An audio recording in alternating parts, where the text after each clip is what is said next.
mas neste Natal a gente está com tanta dificuldade por causa dos últimos tempos, de como tanta gente, em nome de Jesus, se dividiu.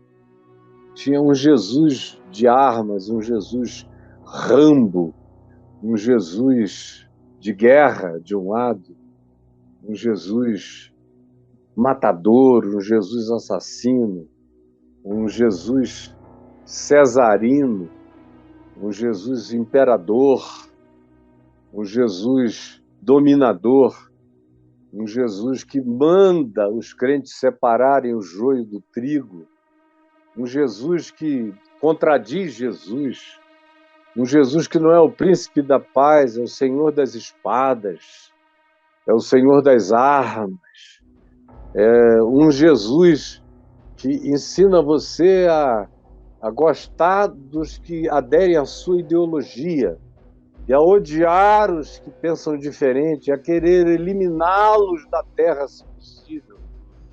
É um Jesus que quer governar sobre todos, como um governador dos povos, como um rei dos povos, quando ele próprio disse: o meu reino não é deste mundo.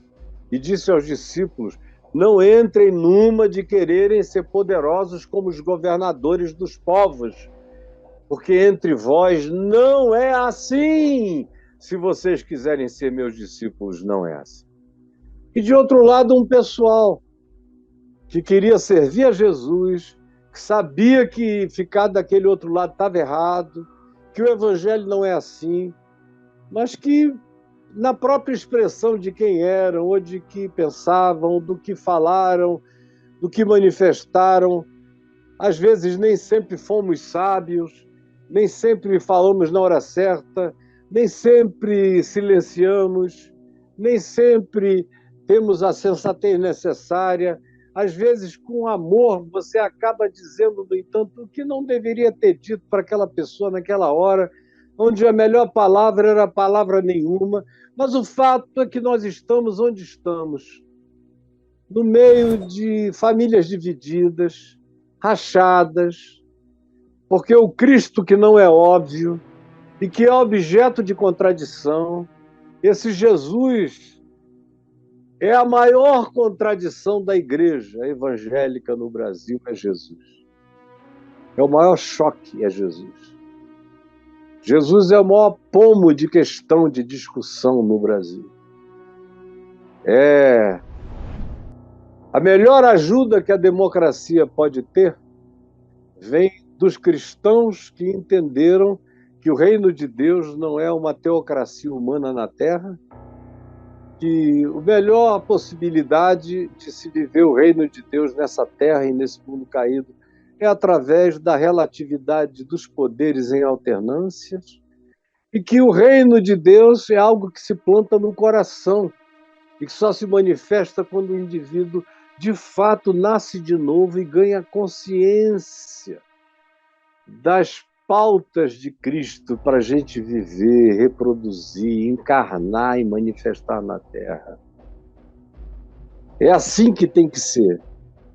Mas tem gente que bota os pés pelas mãos, ou fica seduzida por promessas variadas.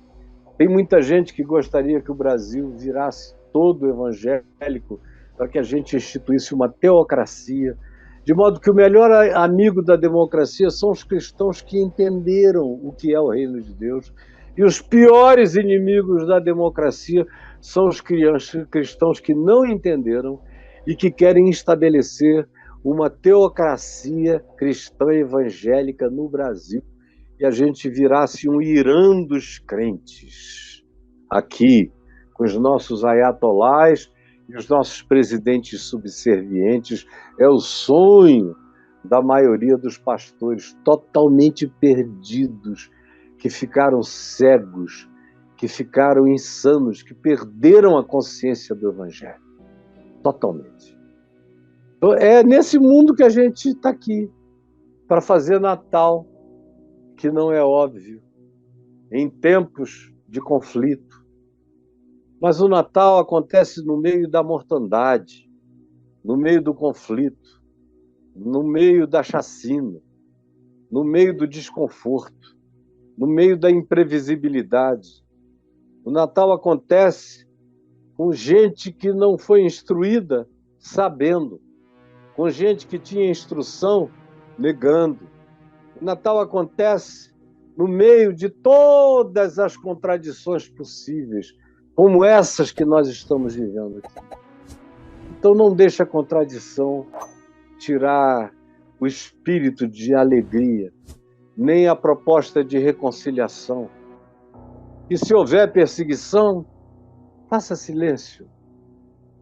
Busque um lugar seguro. Se não houver, se congratule com todos os que se congratularem com você. Abrace a todos os que vierem. Acolha os estrangeiros, os diferentes, mas os que dizem, eu vim aqui adorar. Sejam gratos para com todos aqueles que presenteiam o Cristo que você ama com a entrega de suas vidas ou da sua própria gratidão. Aproveite isso todo dia, sabendo que Jesus não é óbvio, por isso o Natal não é óbvio. E a percepção de Jesus não é óbvia nem para os crentes. Por isso que lá Herodes chama os crentes, teólogos, acadêmicos, eles sabem tudo sobre onde é o nascimento, mas isso não os coloca num movimento de transformação, de adoração, de conversão. Fiquem sabendo que frequentemente é gente que não tem nada a ver com o que você chama de crente, com Jerusalém polvorosa, que são aqueles que chegam até onde é o lugar do quebrantamento, da adoração. Isso estabelece também um critério, um paradigma de interpretação da história para nós.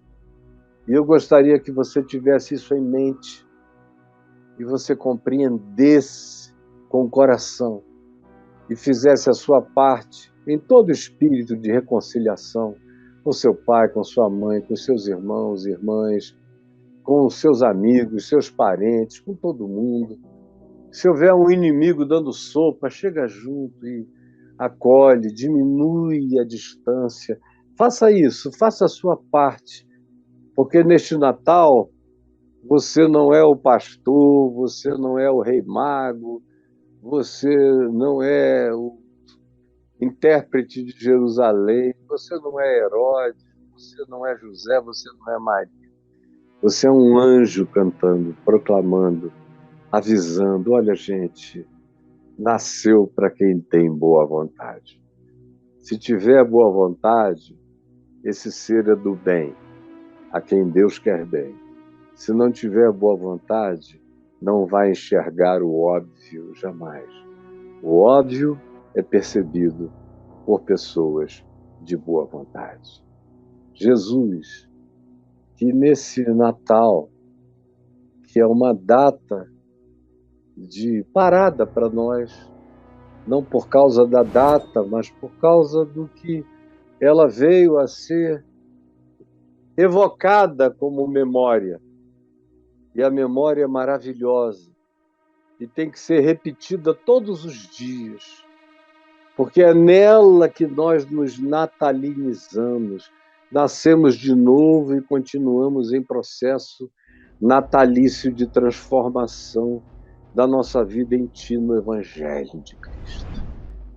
Que essa compreensão venha, que ela chegue, que ninguém a mate e que ela se desenvolva no coração de milhares, inclusive daqueles que ainda estão zangados e com ódio e tomados por um espírito de antagonismo. É o que eu te peço que milagrosamente aconteça. E peço, orando a você, meu irmão, você pegue o programa de hoje e mande para os seus amigos como presente de Natal. Que Deus nos abençoe em nome de Jesus. Amém e amém.